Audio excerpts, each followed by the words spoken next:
Welcome back to By Your Side with B Wise and Tino. Today we have a very special guest in the building.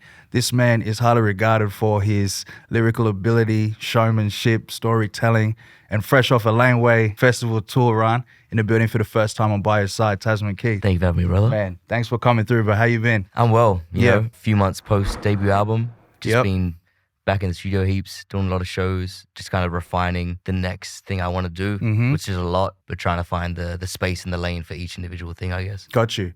Well, with that, for any of our listeners who might be coming across you for the first time, where are you from and, you know, where do you call home? So I'm a Gumbaynggirr man from the mid-north coast of New South Wales. In between there, so the country, and then in between the city with Dad doing his thing, so in between both. Can you explain to us what your community is like now, what the mission is and what the environment like is now since you've, done your thing and you've come up and, put the location on the map? Basically, Bowral is a small inland town off of the coast. Yep. But the mission was set up back in the day as a way of segregation. And what the mission is, so say if you have the town here, the mission is up at the end of the town. Bowral's quite small, so it's one main road that runs through the whole thing. And where they put the mission is on the same road as the cemetery and the tip. And so they put us up there. And that road used to be called Cemetery Road Bowral, which is where we get CRB from. Right. But now they've changed the name. Well, it's been changed for a minute to Gumbaynggirr Road Bowral. Okay. A lot more appropriate and better than saying Cemetery Road. It still is very much how it is in the sense of you can see segregation and what that did, but it's all family on that road now. Yeah. You know what I mean? And so it's a blessing in a way because we're all there with each other and we find pride in that space. But then at the same time, you still see the separation. You go to the cemetery and bro, it's like if you're a black fella, you're born over here and there's a dividing line in the grass and everybody else is born over here. But none of us are going to be the first to go get buried over there. You know what I mean? We're not going to try and... I might be the one that does it. I might be the one that breaks segregation. I might get born right in the middle, buried right in the middle. But if it's going to be done, it's going to be done. Someone's got to do it, man. Do it. With all this going on, what was the ultimate drive that inspired you to start music and get to go down this road? Two things. Would have been my father, he was a rapper, and Michael Jackson. Can we shout out your dad real quick? Yeah, YRMC. YRMC? Yeah, yep. So when I was 8, him and my mother was split, and so every second weekend would go with Dad. Yep. And sometimes Dad would have a show. Yep. And he'd be like, "Oh well, sons, I got to get on stage. If you want to come stand on stage with me, do it." And we were always there. At 8, 9 years old, I wrote my first chorus with my uncle Choo Choo, which was Dad's partner in crime. Got you. Strong Argentinian man and a dude that really is my rap father. If Dad's my father, Dad will say Uncle Sess is your rap father. Right. Yeah. So Dad is very much a big reason why I was just on those stages at such a young age. You also mentioned another influence as well. I was going to check with you later, but who was it else you had mentioned? Michael Jackson. Yeah. Shout out to the king.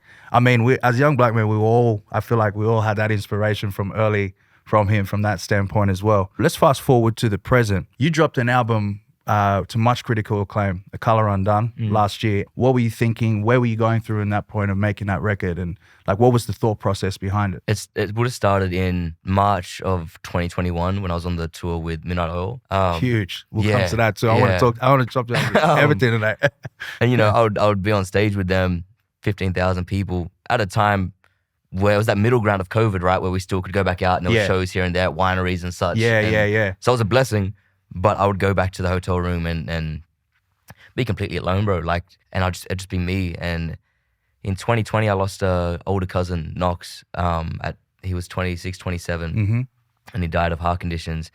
And he's somebody that when I was growing up, I was trying to rap like him and my older cousins. I was 14 trying to rap like the 18-year-olds. Got you, and telling their stories. Boys, and even though I wasn't doing half of that shit, you know what I mean? But they were cool with it. Yeah. Do it. And I never processed that. I thought I did, and I thought I processed it a lot. And in the space of that 2-3 years over COVID and prior to COVID, I would have lost 11 or 12 family members. And working, I was always just that can't be easy, man. I'm sorry to hear that during that whole process. My thing was always well, this is why I need to change it. So let me go and change it, not let me process what's actually happening. And in 2021, when I sat down in those hotels, there was a night, bro, and I fucking cried. I let it all out. Sat still for the night, didn't distract myself. Next night, had a night where I was complete opposite. I was sweet, I was solid. And then same thing though, I still didn't distract myself. I was like, this is still processing in a way. Let me sit through both of these emotions. And then 3 a.m, I wake up with the idea of A Color Undone.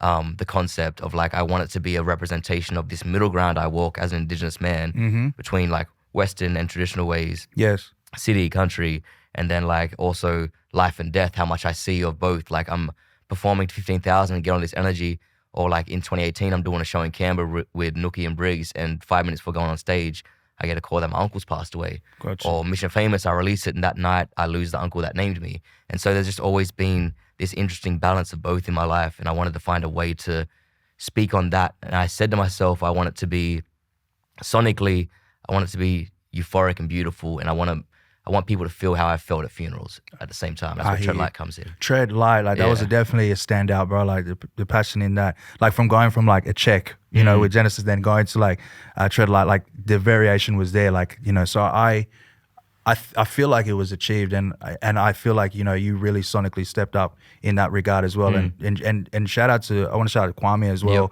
As it seemed like you guys worked together a lot on the project, and you know the production stood out. We were talking about the progress of you writing the record. You were doing this partly as well while you were on tour with Midnight Oil.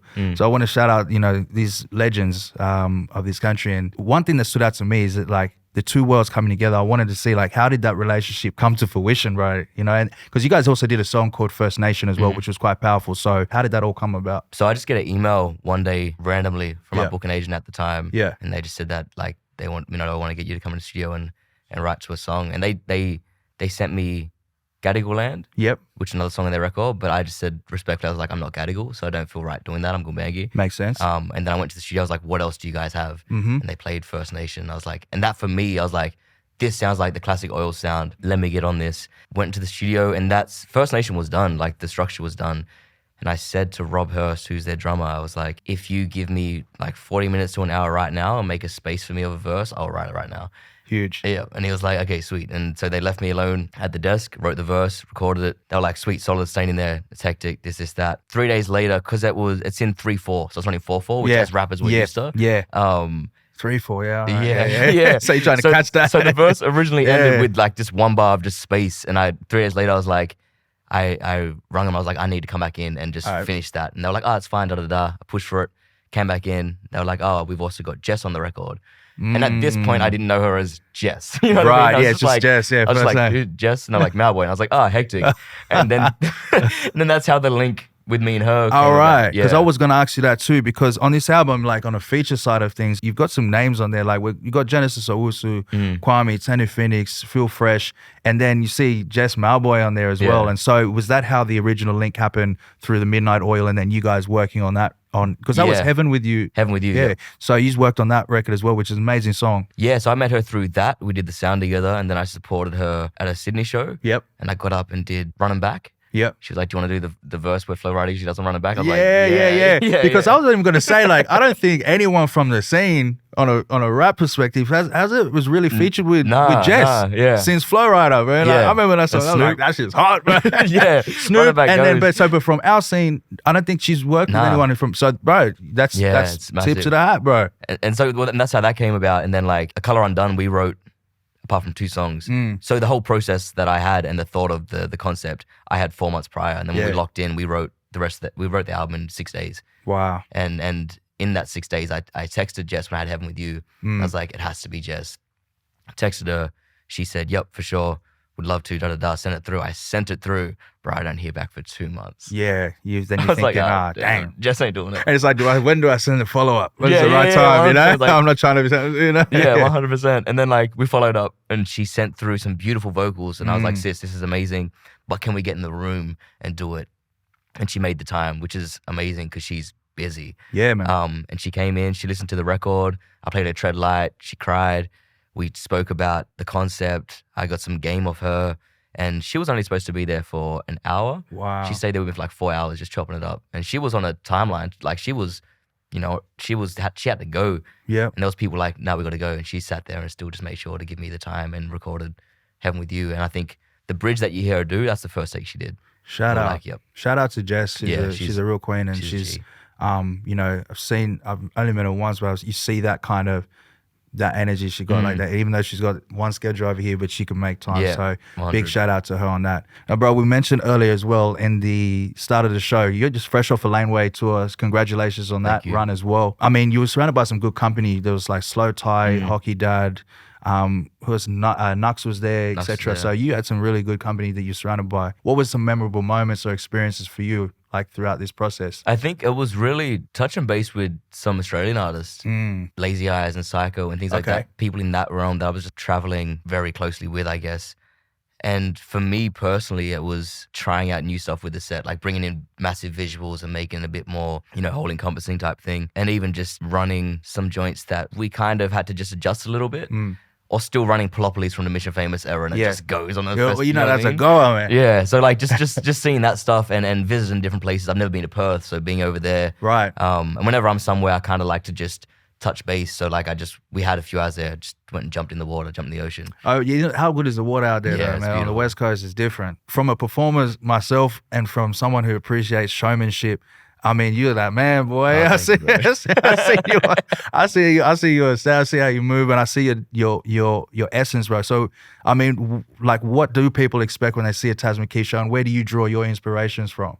Yeah, it's interesting as I've been leaning more into pop as well, finding the balance of both. Very much energetic and still very highly energetic, and it always has been, but it's a bit more of a sophisticated energy now. You know what I mean? Yeah. It's not like, I feel like when you're a rapper and you're coming out performing, you always want to prove it because as rappers, that's what we do. But then, you know, you bring in songs like Love Too Soon and Heaven With You, and every time I got to hit that Love Too Soon dance move, I might throw a little MJ leg kick in there. You know? Bro, that's what I'm saying, man. You know, that's my joint. But you do it so effortlessly, and you know, again, like myself as a fan, you know, from a former MJ fan, but you making, you know, we take our inspirations and make it our own. We're in a rap space, we don't tend to do that at first, but then going back to that, but even on Love Too Soon, like the video, did you choreograph her ahead, or were you allowed to just sort of freely go and just do your thing for that?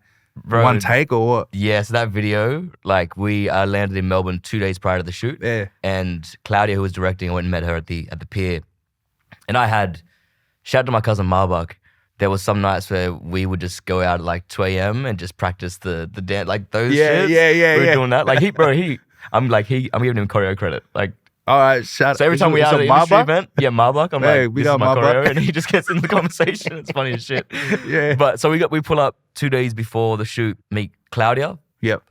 Properly away from like, you know, industry events and such, and she's directing it. Then I meet Hannah, and we meet for the first time 2 days before the shoot. Right. And we're at the pier, and Claudia's like, okay, we need to practice the steps.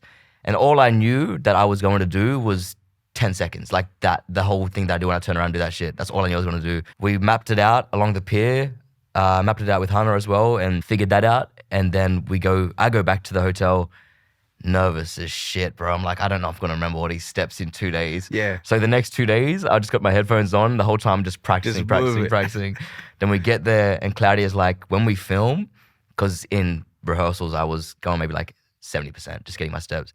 And she's like, when we film, I need you to go 100. And I was like, nah, I know, trust me. Like, yeah, I got it. And then I think we did 4 takes. And so there were certain spots we had to hit. Yeah. But otherwise it was just freestyling. And the third one is the one that we went with because it just was perfect. Yeah. You know, it was flawless victory on that one. Yeah, there was families around watching it. Yeah, like, so you had to really dig, like you are performing in that instance. Could have been nervous, but you pulled it off. Well, bro, I want to just just finishing off, man, like what's next for you? What's your plan? What's 2023 looking like, and where can people find you? Working on some new music, very close, just figuring out, you know, when to put it out and all that typical shit. And really just working on the next album. It's going to be a minute before that because I want to get it correct. Yeah. Being going back up home and touching base with my uncles and my father and just getting more game in a cultural sense and where I want to go. But until that, it's just like rap shit, pop shit, and feeding both and understanding that both are one thing. Yep. So I'm going to feed both of those things. And, you know, Tasman Keith on all socials, everything. And we got a few shows coming up. Got Panama Festival in Tasmania in March. Got The Great Escape in UK in May. Huge. Yeah, so then there'll be some more headline shows coming up. Huge. Between that. Bro, I want to wish you congrats and just thank you for coming through. Thank you, bro. You know, we love you here on the show, man, so we're going to definitely support and get behind you, bro. So bless up. Appreciate you, man. That's Tasman Keith here on By Your Side. You know what the vibe is. Stick around. Let's get it.